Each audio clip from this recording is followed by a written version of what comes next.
to bring his ass to this ring. Give me a hell yeah. Oh, okay. And, you know, it's another day. It's a new year. Yeah, new era. I don't know. Can we say this would be the start of our fiscal year? I think is what the business term would be. Correct. Okay. For those of you who missed last week was our 52nd episode. And oh, by the way, I'm WB Ward. And I'm Chip Douglas. And this is, of course, SCI Wrestling. We're awfully glad to have you aboard. And what I was mentioning about was last week was our 52nd anniversary, 52nd episode. Right. Since we do them 1 week a year, you folks can do the math. That was our 1 year anniversary. So we had kind of a big hoop-de-doo here. Absolutely, we did. Yeah. I had, let's see, who all was here? Chris Plank. Yeah, Chris Plank and Jeremy Poplin, both from Jeremy Poplin. Can't wait to have Poplin back, man. He's awesome. He should be here in a couple weeks, actually. Cool. We're planning on having him back as a full guest here in just a couple weeks. And then also we had Donald Wood from Ring Rust Radio and Bleacher Report. By the way, I owe Don an apology. Why? You remember last week I told you that he sounded to me like Seth Rollins? Yes. I had the wrong Shield member. Which one? It wasn't Seth Rollins. It was Dean Ambrose I was thinking of. And when I was watching wrestling this week, I thought, damn, I got that. I can't believe. I wonder how many people thought, what the hell is he talking about? But it was Dean Ambrose that he sounds like. And also just because, Donald's a really good guy. He's been very gracious enough to do a show. And I do want to plug his show for a little bit because he recently did a... Even though he said one of my questions was a 12th grade question. And to which I didn't say anything, but I completely disagreed with that. Quite frankly, I thought it was a well-founded question. But he just recently got done doing an interview with Goldberg, which was a very good interview and very well done. So give it a listen at Ring Rust Radio.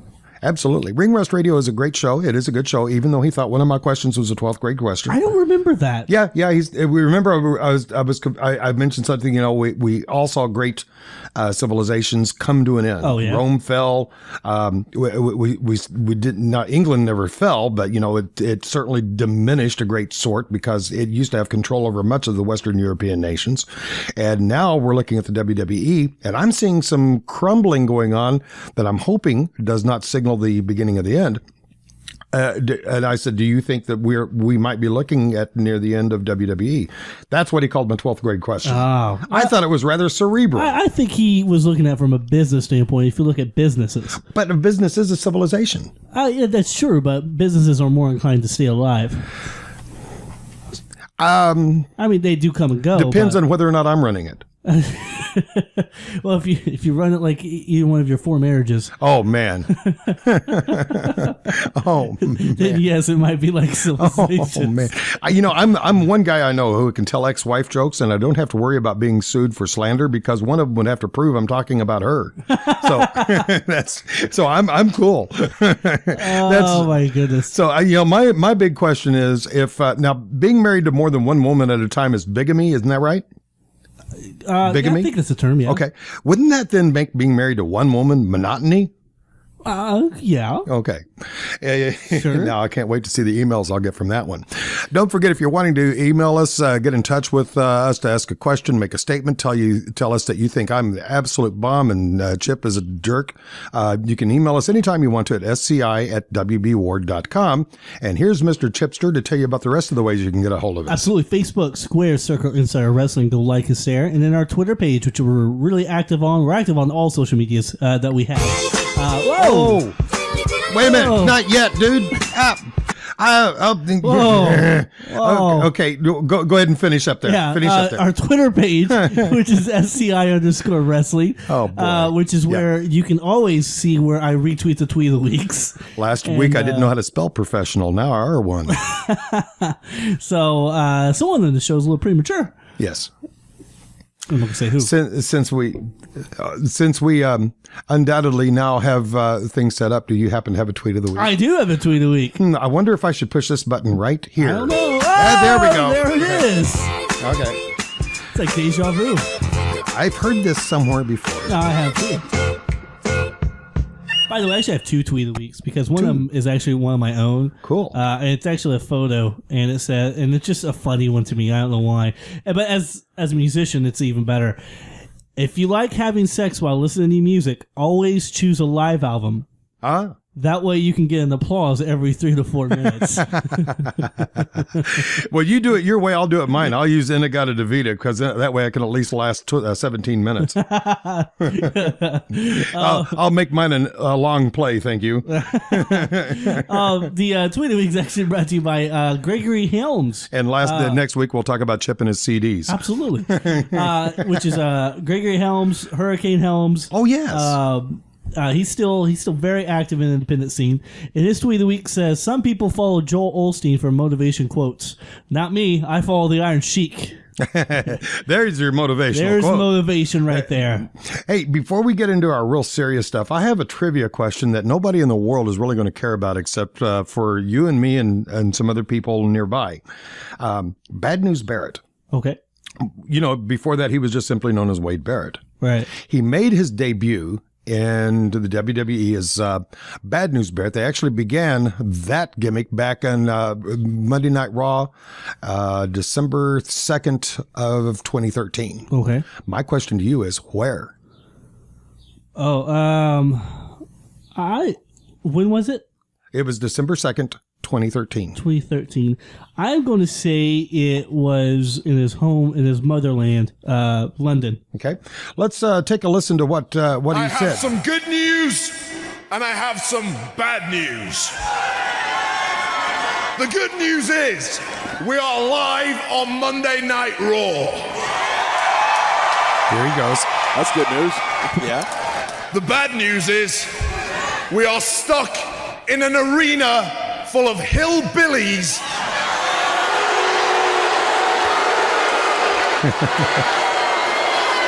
That's heat. And overweight miscreants who had to name their city after their state just so they could remember it. Yeah. Really? Here in Oak, yuck City. Thank you. I didn't know that. Yeah, it was just at the other end of the turnpike in Oklahoma City. Wow. That's where he was when he did that. That was his debut. Now, that's why I said nobody's going to really care except those of us here in Oklahoma. Yeah. Everybody else, somebody listening to this up in Minnesota is going to go, who? Well, I mean, who cares? Well, even Bad News Barrett is becoming very relevant in WB right now with the Intercontinental Championship. And he's feuding with RVD. We're going to see Cesaro, I think, get involved in this. Somehow or another, we saw Cesaro walk out on Bad News Barrett during a tag team match. Barrett's obviously face now. I don't know if you go full face. Well, now who's that little girl they have doing the backstage interviews now? I don't remember her name. The blonde, right? Yeah, you know who I'm talking Yeah. about. Okay, one thing I have noticed about her, I would love to play poker with her. I think I would take her to the cleaners because she gives it away on her face every time. Just watch her smile. She is just so transparent whenever she's introducing somebody who she thinks is a face. And when she interviewed Wade Barrett a couple of nights ago, she smiled real big and said, "Here's Wade Barrett." I mean, I don't know if that's planned. Like, I don't think so. I really don't. I don't get that feeling with her. I honestly think she just doesn't know how to act. Right. I mean, it could be a plan. You say, "Hey, smile when you do this," because he's going to be a face. Yeah. I think, but from her, I just don't get that. I just don't get that kind of an image. I honestly think that she's doing it because she's a blonde. I just wish her dress was as transparent as her personality. Right. Anyway. Now, of course, leading perv. Looking at the previous week, we did have Payback last Sunday. Yes. Which I was able to watch. I was able to watch all the pay-per-view. On the WWE Network. On the WWE Network. Thank you so much. How much did it buffer? None. None? Okay. Believe it or not. Cool. I've had some problems in the past, but when it comes to the live stuff, because I do watch NXT as well, I've never had an issue, actually, believe it or not. There was a little bit of buffering when they first did WrestleMania, but... Well, of course, you have cable internet, right? Yes. Well, there's part of your advantage there because cable internet is notoriously fast. Right. So anybody who has anything less than cable internet like DSL or especially, oh, God forbid, dial-up or satellite internet. Oh, you're lost. Oh, yeah, you're just screwed. You're lost. Yeah, so for me, it works out great. It's definitely $10 well spent every month. But yeah, I mean, it was the pay-per-view itself was okay. Some of the matches were hit and miss. The John Cena Wyatt match came to an end. We'll start there because we want to save some time talking about the obvious one of the group. But John Cena, Bray Wyatt, we saw John Cena pick up the win. Pretty brutal match, all in all. And I don't know how I feel about John Cena winning. To be truthfully honest, I really think they should have put Bray Wyatt over.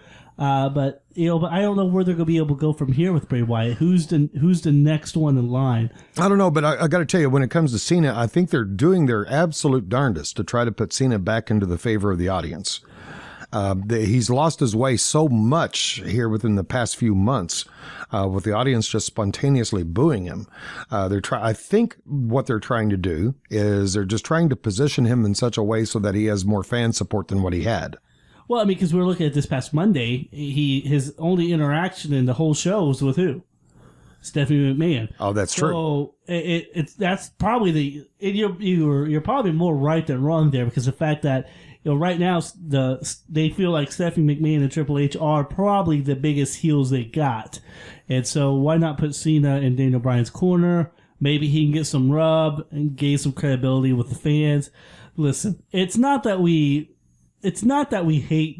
we're booing John Cena because of his wrestling ability or his mic ability. We're booing John Cena because of the fact of the character itself. Just a goody two-shoes, I'll always be there to save the day type character. It's very Hulkamaniac. It's played its role really. I think it's still really great for kids, but they really shouldn't try to press the issue with more diehard wrestling fans that remember the Hulk Hogan days, and we've had the Attitude Era, so we're really kind of over this type of John Cena character. I still respect John Cena and what he can do, his abilities. I mean, he's still a fantastic performer, and I will always tip my hat off to him. But as a character, I always find myself just going, not impressed. Well, this is the one place where you and I differ. And I know I'm in a minority here, because between you, Don Woods, even Hathcock, Plank, yep, and probably Jeremy, you guys are all of that one opinion. Now, me, on the other hand, I'm thinking, yes, you're right, it is for the kids, and the kids are supporting him, but he does stand for everything that you just said he stands for. So just as a lesson to the kids of what they should be supporting, I think the adults should be stepping up and cheering Cena as well, just because of that. We have to bring the kids involved in this. Well, I mean, hey, and this is odd between you and me. I'm not the family man. Right, and I'm growing weary because the fact that my oldest son did tell me that he likes John Cena, and that there you go. And my immediate now are you going to go home and tell your son I think Cena is a jerk? Oh, not at all. Well, there you go. Not at all. Makes me question a lot of things, his taste in wrestling, but I'm not going to tell him that. I think he has impeccable. But I was more happy with Rey Mysterio. When he liked Rey Mysterio, I was more happy with that. Well, that's all because he's as tall as his wrestling. Exactly, exactly. And he likes the big moves, the moonsaults, the things that make him go, whoa. But yeah, and I completely agree, and I think that's why we still see John Cena as a face, because of the fact that ultimately they can't afford or really have the ability to turn him heel, as much as it would be a shock, as much as to us true wrestling fans, we would absolutely adore it and love it and embrace it, just because of the fact that's what we've been striving for so long. Yeah. The fact that we would, as adults, if he turns heel, we're not going to buy merch still from John Cena. Yeah. But the kids would stop. So why would you stop inflow of income? That's true. With kids buying John Cena merchandise, well, see, just to appease a percentage of the crowd, even though it is a large percentage, it's still not even close to the amount of income that he brings in from the kids. And to me, in a way, Cena is already a heel, only because he took one of the Bella twins from me. See, and that's I hate reason Daniel enough Bryan. to hate him. I hate Daniel Bryan now. He took my other one. You're like, no. I mean, you just don't split up a pair of bookends. You just don't do that. So with Bray Wyatt, where do you see him going after this? I don't know. That's a good question. He can't be going after Daniel Bryan now because A, he's injured, and B, there's already rumor circulating that in SummerSlam the main event is going to be Daniel Bryan versus Brock Lesnar. I heard that. So that's already kind of been talked about, and I could really see that happening real easy. So we can take Bryan out of that equation altogether. Now, the only other option, now that the Shield is a tag team, I can see the Wyatts going after them. We'll get to that here in a minute. I think the Shield's will have our hands full, at least going through Money in the Bank. And I think that's where Bray Wyatt's opportunity really lies right now, is in Money in the Bank. Maybe being a part of the Money in the Bank match and possibly be able to get that briefcase. Yes. And Money in the Bank is coming up here pretty quick, too. Absolutely, here in a couple weeks. June 29th. It's going to be at the TD Garden in Boston. Yep. Oh, it's going to be in Boston? Boston. Oh, it's a good crowd. Good crowd. Boston. But that's where I see Bray Wyatt going right now. Then after that, let's get through Money in the Bank, and maybe he can catch a feud with someone in the Money in the Bank scenario. I think we'll start to see Roman and Harper start to branch off into tag teams. I think we've already seen that with them feuding with the Usos. Yes. I think. The Usos are another thing that they could be going after. Exactly. Yeah. And I think the other two guys will be more focused on the Usos more than Bray Wyatt will be. I think Bray Wyatt's looking. Excuse me. You think Bray's going to be single? No, I think he'll still be a family, but I think we'll see Roman and Harper really have more of their own spotlight, if that makes sense. Which I think they should, yes. Yeah, and with the tag team championship picture as it folds right now, I see them as the number one contenders for the tag belts. So I think that's what we'll see at Money in the Bank. So if they're involved with that, I see Bray Wyatt easily being to slip into the Money in the Bank ladder match itself. Is it just me? Or has there been a dramatic improvement over the last few months in the quality of the wrestling? It's in a lot of ways, yes. I think a lot of that has to do with the performers. I think we're seeing an influx of younger guys really starting to step up and improve themselves. And as critical as I've been of the Divas, I've been seeing some huge improvements in the Diva lineup. With Paige is the one that always, and I've been talking about Paige ever since NXT. Mm-hmm. Who else? Who else, in your opinion? Well, you mean in the Divas? Yeah. I think the Divas overall are becoming stronger as a unit, at least as far as a performing unit. I think their in-ring skills are increasing. I don't have any one in particular that I'm thinking of because I'm just looking at it as a whole.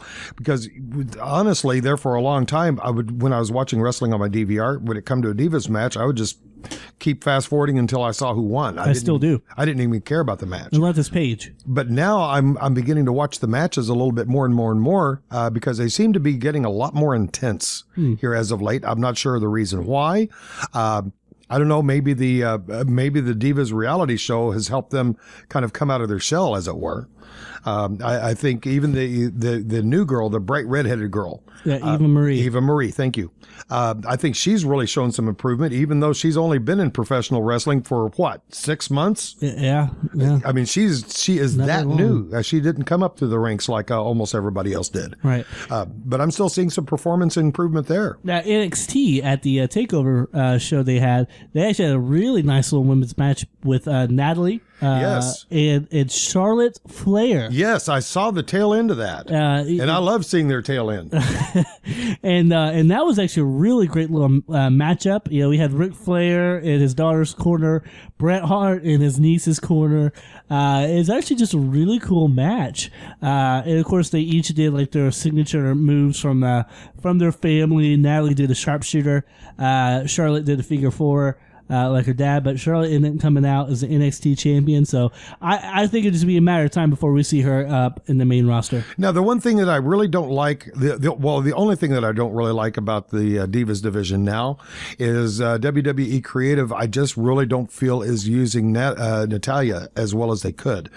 They have her taking bumps. They have her being a jobber. Right. And I think she deserves so much better than that. Oh, I agree. I agree. Completely agree. All right, so we ready to talk about the elephant in the room? Absolutely. And you know what I found really amazing about that? What? And you are referring to the split? Yes. Okay. You and I have been talking about this for weeks. Right. You and I knew this was coming. Right. We were talking about it weeks ago that the Shield is going to be breaking. Right. And yet, when I went online and I was reading things like the Bleacher Report and several other websites, I see nothing but surprise. People were surprised that this happened. I thought, man, Chip and I had this a long time ago. It was really great because the fact that we talked about last week on our anniversary show. Yeah. Poplin actually retweeted the show link just because the fact that, hey, we talked about this beforehand. Yeah. Before it actually happened. We just didn't predict who it was correctly. What I loved was their introduction to it on Monday Night Raw when Triple H came out alongside Randy Orton. Thank you. Why do I have this problem with names? I don't. Because you're 56 now. That's it. That's the whole reason right there. But this is what everybody heard. In case you haven't figured it out yet, what I do better than anybody is adapt. He does. Yep. Last night was plan A. Tonight, plan B. There's always a plan B. I love it. Yeah, that and then that's when what's his doofus just started smashing up the ring. Seth Rollins. Yeah. Had the chair in his hand, and he just laid into Roman Reigns, and he fell. And then the look on Ambrose's face was absolutely incredible. It was. I'm glad you brought that up because it made me wonder if all the professionals in the journalistic field of pro wrestling were surprised by this. I wonder if he was. I wonder if the rest of the Shield actually knew that was going to happen. I think they knew. I know it was very much kept up in wraps that it was going to happen. A lot of people backstage didn't realize it was happening. Just because the fact that it only takes one person to leak something out, and it's all over the internet in a matter of seconds. That's true. People like you and I. Absolutely. We starve for this information. Yeah, we'll be on that like flies on a dog turd. Absolutely. And for them to go without this leaking is impressive, and they've had to have kept it under very hush hush. But I think you have to at least tell the guys in the ring that, hey, FYI, this is coming, because B, Roman Reigns got hit in the back with a chair. I mean, you'd want to be prepared for that, really. Yeah. Yeah, no, that's true. And, something else just hit me, too. All due respect to Dean Ambrose, I think he's a very talented wrestler, and I think he's a very, very good performer. Right. However, I don't think he responds to surprise very well, and I'm remembering back to when he was surprised in the ring by Jake the Snake Roberts, and you might recall Roberts put the snake on him, and he just laid there with this great big smile on his face. Now, there's a story behind that from what I heard. Okay, what'd you hear? The story is because Dean Ambrose, as a character and as a wrestler, idolized Jake the Snake Roberts, and he was very much his how Dean Ambrose kind of carries himself as a character. He portrays that and gets a lot of that from Jake the Snake. How he talks, how he walks, how he moves. He learned a lot of that from Jake Snake Roberts. So when he put the snake on Dean Ambrose, it was Dean Ambrose marking out like no other, thinking, holy crap, Damien is on me right now. This is amazing. I can kind of relate to that. Do you mind if I brag a little bit? Oh, go ahead. Okay. Back in my music days, I had the chance of performing at a theater in Missouri for an afternoon at a chapel called Precious Moments Chapel. I know that. Which is a tourist trap. Yeah, well, you'd know where that is. It's near, not too far away from Branson. As it turned out, a friend of mine, at the time, I was working for KVOO radio here in Tulsa, and a person with whom I developed a friendship with was Al Brumley Jr., And Al Brumley Jr. performed there every single weekend for I don't know how long, how many years. And he called me up one day and said, Billy, I know you play guitar. Will you come and cover me for 2 shows?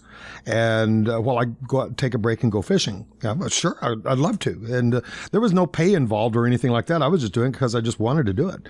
So me and my then wife drove up to Carthage, Missouri.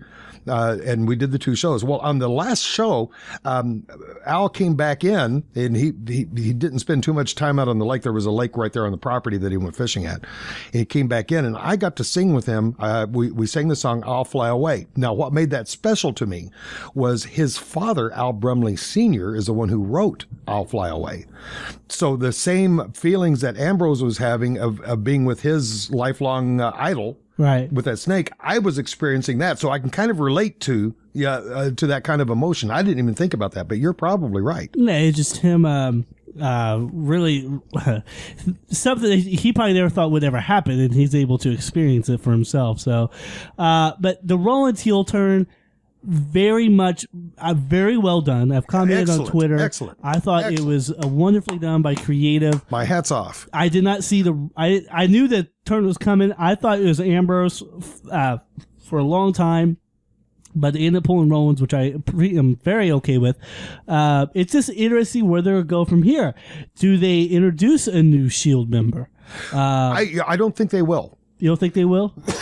Excuse me. No, I'll tell you why. Because they had a choice here with the absence of Daniel Bryan, which left a big hole in their card. They could either have one big faction of the Shield, or they could break it up and have one strong player and a strong tag team. Right. And I think that's what they're going for. Well, of course, time will tell. But I think they're pretty well got right now, because you stop and think about it, they really don't have that many strong tag teams right now. No. They do now if they keep the Shield the way it is. And I don't think they will. I think we'll see it play out in Money in the Bank. I think we'll probably see Seth Rollins and Randy Orton versus Ambrose and Roman Reigns. But after that, it could very well be the end of the Shield and see Roman Reigns go his own way. And maybe battle Triple H at SummerSlam. Now, the one big disappointment that I can see being a possibility, knowing the history of WWE Creative, would be if all of a sudden this turns out to be another infiltration gimmick. Like recently, Daniel Bryan did the infiltration with the Wyatt family. Yeah, and I've read those. And, there is a possibility that might be where they were going. I hope not, because that would be just so disappointing. With Daniel Bryan, you knew it was coming. You knew that him joining the Wyatts, it's a double cross. Because he was just too popular, singular as a standing object to go that direction. But with this one, I think this is legitimate. I think this is the creation of a new heel that's going to be a main event player in Seth Rollins. Now, I agree with you. You're absolutely right on the money on everything you're saying. However, one thing occurs to me, though, as you say that. One thing that Seth Rollins had the ability of that Daniel Bryan did not was the ability to sell this. Right. And he sold it really, really well. He did sell it well. So if this is an infiltration gimmick, at least they picked the right person to do it. Yeah, I agree. So if it turns out to be that, it will be disappointing. Because if it was Roman Reigns, then it wouldn't be believable. I have to wholeheartedly agree with you there. And I love the way they worked worked in the Bautista quitting again. I love it. I thought, okay, that was so predictable. I didn't even have to think about it. But I did, however, appreciate Batista's Queen Mary wave. I do too. I thought that was pretty good. Would it be interesting to see him team up with Reigns and Ambrose? Yes. To go face the new Evolution at Money in the Bank. Oh, that's something to look for. Absolutely. I don't think it's going to happen, but we'll see. Man, 30 minutes, huh? Yeah, just 30 minutes. Lord, that was quick. A lot of stuff to talk about, really. Yeah, we covered quite a bit of area. Absolutely. It'll be interesting to see how this week shapes up, because undoubtedly we're going to start seeing some more story buildups as we look toward Money in the Bank. Oh, and by the way, I just want to quickly say, of course, happy birthday to you, WB, this past week. Well, we thank mentioned you. it last week. And also, a little bit downer note, Jim Ross was recently in the hospital, was just released. So I just want to say get well to Jim Ross, and hope everything's all right. Get well, buddy. Absolutely. We'll have to check in with Plank on that. Absolutely. Get a scoop on that. Be sure to join us next week right here on the little program we call SCI.